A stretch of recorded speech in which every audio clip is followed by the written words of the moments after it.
Good morning. My name is Deric Lipski. Welcome to another webinar. Today's topic is going to be going over is for buyers. It's going to be a 5-part series. Part 1 is going to be getting the pre-approval. Way to go. A bank versus the mortgage broker. Which one's a better avenue for you to run with? 9 out of 10 times, in my opinion, it's better to go with a mortgage broker. They're going to shop your rate out to 5 or 6 or 7 different banks versus going to just one. It really depends on what kind of a buyer you are, though. If you're a first-time buyer, 9 out of 10 times you want to run with the mortgage broker. If you're going to be going a second home, maybe getting a bigger home, and you might be using a jumbo loan, then you might want to consider using your local bank. They may have better rates for that versus what a mortgage broker can get you. It's been rare I've seen that, but I have seen it, so it doesn't hurt to do both always. And when you go there, you want to take the position of power if you're a buyer saying, hey, listen, up front, I just want to make sure that you guys are aware that I'm shopping this out to a couple of different people. I'm looking for the best rate for my family and myself. If you can offer me that, I will do business with you. If not, I'm going with the guy who can give me the best rate, but I'm going to give you a shot at it anyways. So knowing that up front, these guys are going to try to give you the best rate up front. And what you want to do is don't be afraid to give them information. A lot of people ask me, like, hey, should I tell them everything about what's going on with me? Well, whatever that may be, yes, let them know. If you're paying alimony, if you're getting divorced, if you got a judgment against you, car loans, credit cards, everything. These guys are here to help you. It's not sort of a showdown where they ask you questions over the phone and it's like, what'd you say? My credit score.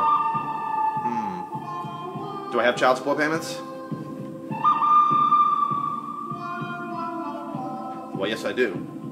Oh, you do? I'll make a note of that. These guys work for you. It's not a showdown at the OK Corral.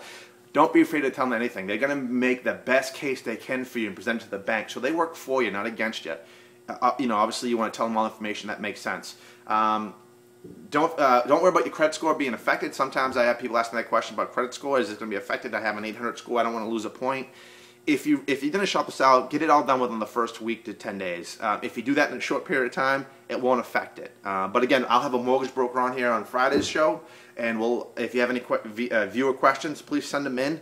I'll make sure to ask them in front of him, and I'll make sure he addresses all those kind of urban myths about getting a pre-approval and who you're using and that kind of stuff. With all the new rules and regs too, believe me, they can't keep information. They have to destroy it, and they have to shred it. I've seen them out here doing it. It's a ton of work, but they get it done. They have to do it. Now let's go to some viewer email questions. I was going to address this on Saturday, but I figured today would be pretty good to do it. So we got a couple of questions, believe it or not, from a couple of viewers. Beantown219 says, do you drink coffee?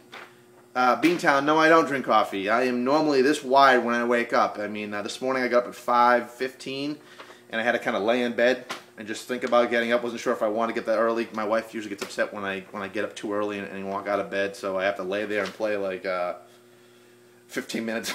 I'm still sleeping. I just can't take it, so at 5:30 I'm like, let me out of here! And I go in the shower. So when I wake up, it's just like showtime. Jill T says, who dresses you? Believe it or not, I dress myself. I don't have a personal shopper yet. This morning at 5:45 in limited light, I decided to go with the green shirt and brown shoes. Figured it worked.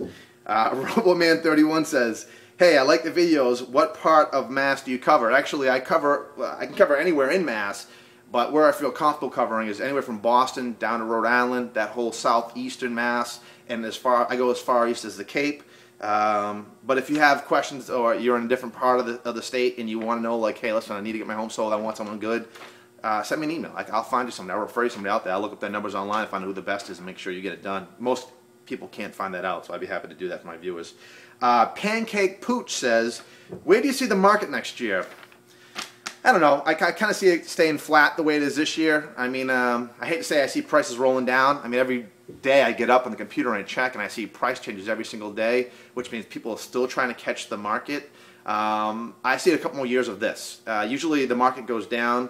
It doesn't go right back up again. It goes down, it stays flat, and then it creeps up. Now, the average appreciation over the last 20 years before this market hit was about 3%. From 92 to 2005, it was a lot more than that, but that's because restrictions and guidelines were pulled up for lending. So I see it staying flat for a little while longer. So if you didn't like this year, be prepared for another couple of years. It's going to be similar to this in terms of sales and buyers and seller sales. But I'd say Pancake Pooch, don't worry, because if you sell low, you're going to buy low. And when the market comes back, it's going to come back stronger. If you're buying a bigger home, that home's going to appreciate more than the home you have now. You never lose at buying it, selling at market value. And then Bulldozer Jim says, are you always happy? I don't know if I sound happy on this. Not really. I go through ups and downs like anybody else, but I try to stay positive because it beats the alternative. You know, and just so you guys know, I don't do this stuff for fun. I do it to be number one. I'm trying to be the best agent out there. I hope this stuff helps you. If you have any questions, these viewer email questions, please send them in. Every Monday I'll try to answer them if we have any. And we'll go from there. So again, Deric Lipski, any questions? 508-326-5320. My information's here. Send me an email.